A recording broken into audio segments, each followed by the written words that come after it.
Saudara, saat berpidato di penutupan Kongres Partai Amanat Nasional beberapa waktu lalu, Presiden terpilih Prabowo Subianto menyinggung pihak yang haus kekuasaan. Di sisi lain, Ketua Umum PDI Perjuangan Megawati Soekarno Putri juga menyebut bahwa ada pemimpin negara yang lupa diri. Saat berpidato di penutupan Kongres Partai Amanat Nasional pekan lalu, Presiden terpilih Prabowo Subianto menyinggung pihak yang terlalu haus dengan kekuasaan. Menurut dia, tindakan itu berpotensi mengganggu dan merugikan masyarakat. Walaupun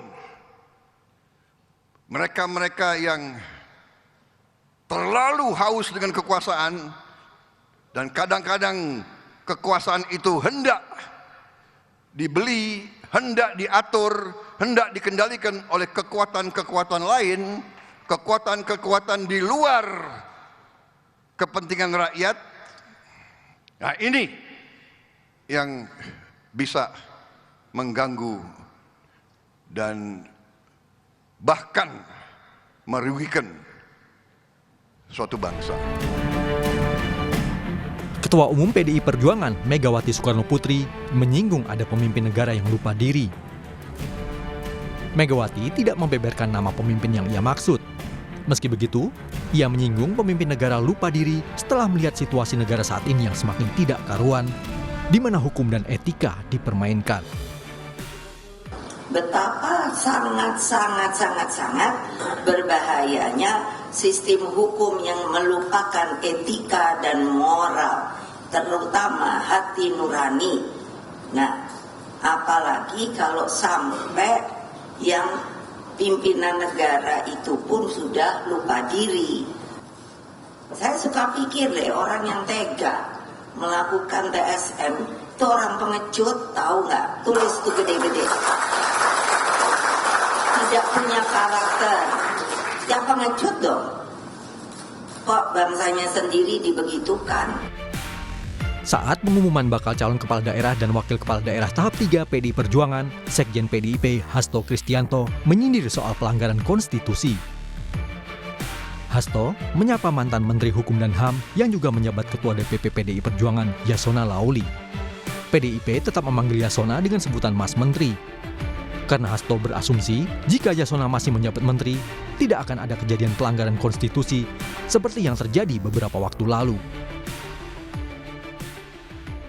Kami tetap menyebut Mas Menteri sebagai sosok yang memang membangun prestasi. Kalau Mas Menteri masih ada, nggak akan kejadian pelanggaran konstitusi seperti saat ini. Juru bicara Prabowo, Daniel Anzar Simanjuntak mengatakan, pernyataan itu merupakan pernyataan Prabowo untuk semua pihak.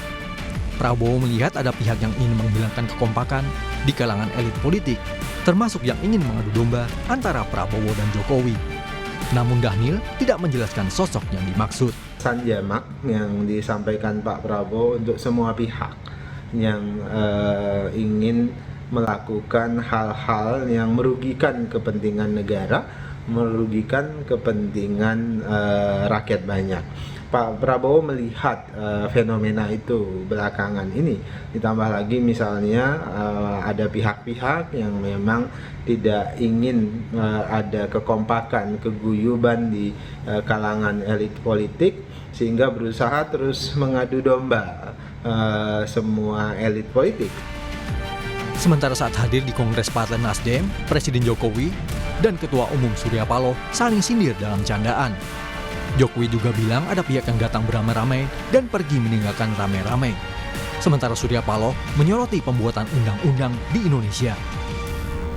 Pernah salaman hari ini, sepakat,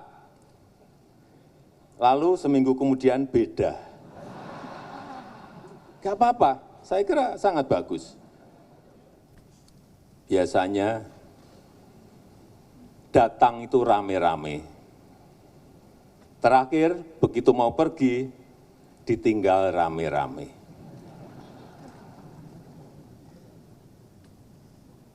Tapi saya yakin itu tidak dengan Bapak Surya Paloh. Ngatasin permasalahan ini hanya membuat tambahan undang-undang. Undang-undang yang ada kita buat lagi undang-undang dan kita buat lagi undang-undang.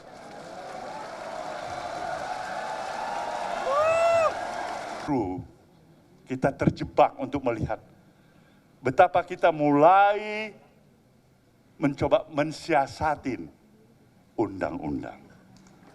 Tidak ada satu partai pun, satu kelompok pun, satu golongan pun yang mampu sendiri untuk menyelesaikan permasalahan kehidupan kebangsaan kita. Dalam Kongres Nasdem, mantan Gubernur DKI Jakarta Anies Baswedan turut hadir. Presiden Jokowi dan Anies bersalaman dan berbincang sejenak. Momen tersebut disambut riuh peserta Kongres. Tim Liputan, Kompas TV.